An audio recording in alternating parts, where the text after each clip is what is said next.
নমস্কাৰ ছাত্ৰ ছাত্ৰীসকল, মই তুলিকা শৰ্মা তোমালোক আটাইকে গণিতৰ এই কক্ষাৰ ক্লাছলৈ স্বাগতম জনাইছো।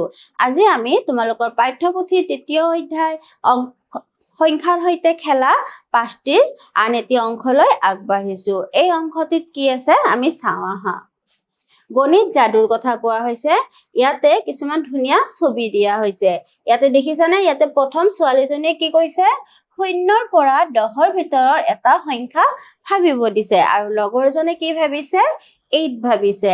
তাৰ পিছত ছোৱালীজনীয়ে কৈছে সংখ্যাটোক 2ৰে পূৰণ কৰা আৰু পূৰণ কৰি কি পাইছে, ইয়াতে 16 পাইছে।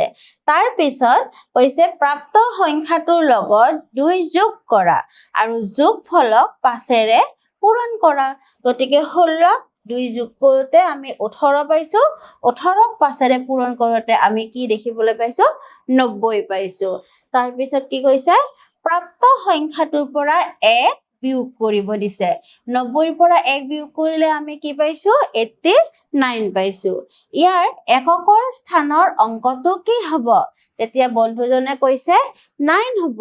গতিকে আমি দেখিলো যে এই পদ্ধতিৰে যদি আগবাঢ়ি যাওঁ আমি কি পাওঁ, এককৰ ঘৰত 9 পাওঁ। গতিকে তোমালোকে বেলেগ এটা সংখ্যাৰ ক্ষেত্ৰতো এনেকুৱাকৈ কৰি চাব পাৰা। আৰু এটা আমি যাদু চাওঁ আহা। ইয়াতে কি দিয়া হৈছে, অংকৰ পুনৰাবৃত্তি নকৰাকৈ 3টা অংক বিশিষ্ট সংখ্যা এটা ভাবা। আমাক কি কৈছে, যিকোনো এটা সংখ্যা ভাবিব দিছে, কিন্তু সংখ্যাটোত এটা অংকয়ে দুবাৰ ব্যৱহাৰ কৰিব নালাগে। ইয়াতে লোৱা হৈছে 376। সংখ্যাটোৰ অংকবোৰৰ ক্ৰম ওলোটাই দিয়া। ওলোটাই দিলে আমি পাম 673। তাৰ পিছত কি কৈছে, ডাঙৰ সংখ্যাটোৰ পৰা সৰু সংখ্যাটো বিয়োগ কৰা। আমি ডাঙৰটোৰ পৰা সৰুটো বিয়োগ কৰিছো, আমি কি পাইছো, 297 পাইছো। তাৰ পিছত কি কৰিব দিয়া হৈছে, প্ৰাপ্ত সংখ্যাটোৰ অংকবোৰ যোগ কৰা আৰু ইয়াতে যোগ কৰি কিমান পাইছে, 18। এনেকুৱাকৈ আমি যিকোনো এটা সংখ্যাই আমি ল'ব পাৰো। ল'লে আমি সদায় কি পাম, 18 পাম। আমি এনেকুৱাকে আন আন সংখ্যা লৈও কি কৰিব পাৰো, এই যাদুটো আমি কৰি চাব পাৰো। ইয়াৰ পিছত কি দিছে, ইয়াৰ পিছত আমাক অনুমান কৰিব দিছে। আমি সাধাৰণতে অনুমান কৰিয়ে থাকো। ইয়াতনো কি দিছে চাওঁ। আমাৰ দৈনন্দিন জীৱনত আমি এনেবোৰ পৰিস্থিতিৰ সন্মুখীন হওঁ য'ত আমি সঠিক সংখ্যা নিৰ্ধাৰণ নকৰি অনুমানহে কৰিব লাগে। তাৰ উদাহৰণ স্বৰূপে কৈছে, আমি আমাৰ মাহিলী খৰচ, পৰিয়ালত বা স্কুলৰ অনুষ্ঠানত, ফুটবল খেলৰ ভিৰ, বাছ এখনে এঠাইৰ পৰা আন ঠাইলৈ যাবলৈ কিমান সময় লাগিব, এইবোৰত আমি কি কৰিব পাৰো, অনুমান কৰিব পাৰো।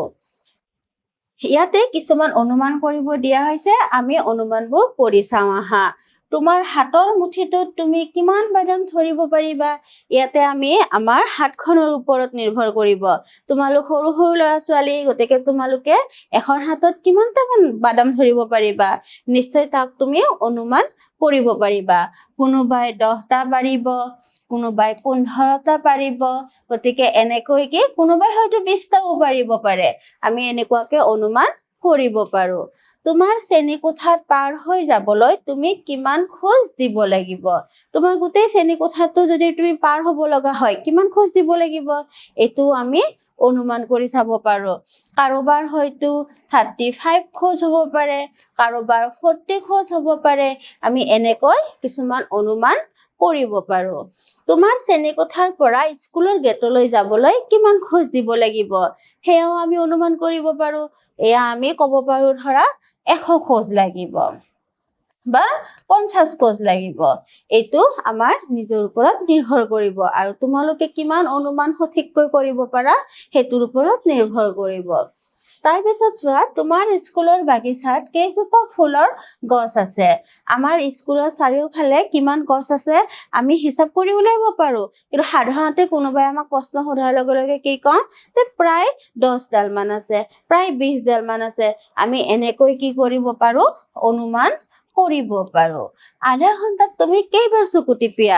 আমি যে চকু টিপিয়াও, আধা ঘন্টাত কিমান চকু টিপিয়াও?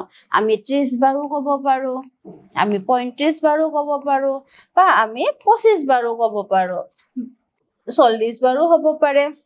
গতিকে এনেকুৱা ধৰণৰ অনুমানবোৰ আমি কৰি লৈ আমাৰ লগ বন্ধুৰ লগত এইবোৰ সঠিক হয় কিমানখিনি সঠিক হৈছে আমি তাক খেল হিচাপে খেলিব পাৰো। ইয়াৰ পিছত তোমালোকৰ পাঠ্যপুথি কৰি চাওঁ আহা 3.9ত কি কৰিব দিছে আমি চাওঁ আহা। তলত দিয়াবোৰ অনুমান কৰিবলৈ চেষ্টা কৰা। তোমালোকৰ বিদ্যালয়ৰ মুঠ শিক্ষাৰ্থীৰ সংখ্যা আমাৰ ক্লাছত কিমান আছে, বাকিবোৰ ক্লাছত কিমান আছে আমি যদি নাজানো তেতিয়াহ'লেও আমি কি কৰিব পাৰো অনুমান কৰিব পাৰো।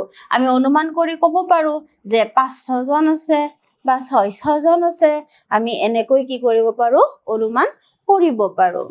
বিদ্যালয় আৰু তোমালোকৰ ঘৰৰ মাজৰ দূৰত্ব তোমালোকৰ হয়তো কি হ'ব পাৰে 1 কিলোমিটাৰো হ'ব পাৰে, কাৰোবাৰ 5 কিলোমিটাৰো হ'ব পাৰে। এনেকৈ আমি অনুমান কৰিব পাৰো আৰু এই অনুমানবোৰ আমি আমাৰ লগবোৰৰ লগত কৰিলে আমাৰ কি লাগিব মনবোৰ ভাল লাগিব, খেল খেলা যেন লাগিব। তাৰপিছত চোৱা এসপ্তাহত তুমি ব্যৱহাৰ কৰা পানীৰ পৰিমাণ।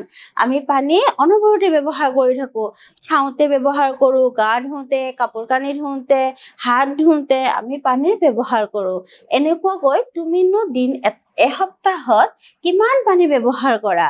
আমি ক'ব পাৰো যে 50 লিটাৰ ব্যৱহাৰ কৰো, নহয় বোলে আমি 100 লিটাৰ ব্যৱহাৰ কৰো। এনেকৈ তোমালোকে কি কৰিব পাৰা এটা অনুমান কৰিব পাৰা। ইয়াত দিছে তোমাৰ গাঁও বা তুমি থকা ঠাইৰ মুঠ জনসংখ্যা। গতিকে আমি যদি এখন গাঁৱত বাস কৰো বা আমি যি ঠাইতে থাকো তাত মুঠ জনসংখ্যা কিমান আছে আমি ক'ব পাৰো 250 বা 100। আমি এনেকৈ কি ক'ব পাৰো এখন গাঁৱৰ জনসংখ্যা কথা অনুমান কৰিব পাৰো। বা আমি ক'ব পাৰো 5000 জন আছে। যেনেকৈ নহওক আমি যি ঠাইত বসবাস কৰো সেই ঠাইৰ জনসংখ্যাবোৰ আমি দেখি বুজি কিমান বুলি অনুভৱ কৰিছো সেইটোৰ ওপৰত নিৰ্ভৰ কৰি আমি কিছুমান অনুমান কৰিব পাৰো। তোমাৰ বিদ্যালয়ৰ খেলপথাৰৰ দৈৰ্ঘ্য। আমাৰ খেলপথাৰখন চাই আমি তাক কি কৰিব লাগিব অনুমান কৰিব লাগিব। কাৰোবাৰ হয়তো 1 কিলোমিটাৰ হ'ব, কাৰোবাৰ হয়তো 500 মিটাৰো হ'ব পাৰে, এনেকুৱা ধৰণৰো হ'ব পাৰে। গতিকে আমি আমাৰ নিজৰ খেলপথাৰখন চাই এনেকৈ অনুমান কৰি ল'ব পাৰো। ইয়াৰ পিছত কি দিছে সীমাই 1 কিলোগ্ৰাম আপেল আৰু 2 কিলোগ্ৰাম কমলা কিনিব বিচাৰিলে তেওঁ 200 টকা খৰচ হ'ব বুলি অনুমান কৰিলে। তুমি তেওঁৰ কথাত একমত নে? কিয় হয় বা কিয় নহয়? 1 কিলোগ্ৰাম আপেল আৰু 1 কিলোগ্ৰাম কমলা কিনিব আৰু সীমাৰ হাতত কিমান আছে 200 টকা। গতিকে কিনিব পাৰিবনে নাই? গতিকে আমি কি কোনোবাই হয়তো আমি ক'ব পাৰো যে পাৰিব বা কোনোবাই নোৱাৰিব বুলি ক'ব পাৰে। যদি পাৰে আমি কি ক'ম যে দামটো মিলি যাব আৰু যদি নোৱাৰে কি ক'ম তেতিয়াহ'লে যে এই বস্তুবোৰৰ দামবোৰ বেছি 200 টকাত নাপাব। গতিকে আমি যিকোনো অনুমান কৰিব পাৰো। পাৰে বুলিও অনুমান কৰিব পাৰো আৰু আমি নোৱাৰে বুলিও অনুমান কৰিব পাৰো। পাৰে বা নোৱাৰে। পাৰে বুলি ক'লে আমি যুক্তি দিব পাৰো আৰু নোৱাৰে কিয় নোৱাৰে আমি ক'ব পাৰো। ইয়াৰ পিছত কি দিছে চোৱা 6ষ্ঠ শ্ৰেণীৰ ছাত্ৰ ৰচনে 10 মিনিটত ফুটবল খেলপথাৰৰ চাৰিওফালে 1 কিলোমিটাৰ দৌৰিব পাৰিব বুলি অনুমান কৰিলে তেওঁৰ কথাত তুমি একমত নে? তোমাৰ উত্তৰৰ শুদ্ধতা বিচাৰ কৰা। 10 মিনিটত 1 কিলোমিটাৰ যাব লাগিলে বহুত স্পীডত যাব লাগিব।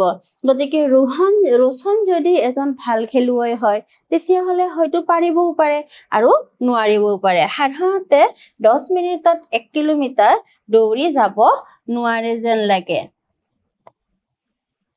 কিন্তু যদি ৰোচন দৌৰত ভাল হয় তেতিয়াহ'লে কি পাৰিবও পাৰে। গতিকে তাৰ শুদ্ধতা এই ল'ৰাজনৰ ওপৰত নিৰ্ভৰ কৰি আমি অনুমান কৰিব পাৰো। তাৰপিছত কি দিছে আজিৰ উষ্ণতা কিমান? কালিৰ তুলনাত আজি গৰম বেছি নেকি?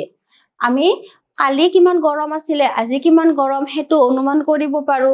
অনুমান কৰিলে আমি যদি জানো যে কালি 37 আছিলে তেতিয়াহ'লে আজি যদি বেছি হয় তেতিয়াহ'লে আমি কি ক'ব পাৰো 38 ক'ব পাৰো। ইমানখিনি নহয় বাৰু। আমাৰ যদি 29 থাকে আমি যদি কম আছে তেতিয়াহ'লে হয়তো 27 মান হ'ব পাৰে, এইটো কম হ'ব। গতিকে এনেকে আমি উষ্ণতা অনুমান কৰিব পাৰো। তাৰপিছত কি দিছে চাওঁ, আজি বিদ্যালয়ত কিমানগৰাকী শিক্ষাৰ্থী উপস্থিত আছে। গতিকে আমি আমাৰ ক্লাছটোলৈ চাই, শ্ৰেণীকোঠাটোলৈ চাই ক'ব পাৰো যে আজি ইমান কম ল'ৰা ছোৱালী আছে, নহয়, আজি বহুত বেছি ল'ৰা ছোৱালী আছে। গতিকে আমি শ্ৰেণীকোঠাটোলৈ লক্ষ্য কৰি কিছুমান অনুমান কৰিব পাৰো। আৰু কৰি আমাৰ যদি মুঠ ছাত্ৰ ছাত্ৰী 50 জন হয়, আমি যদি দেখিছো কম আছে, তেতিয়াহ'লে আমি ক'ব পাৰো যে 25 জন মান আছে।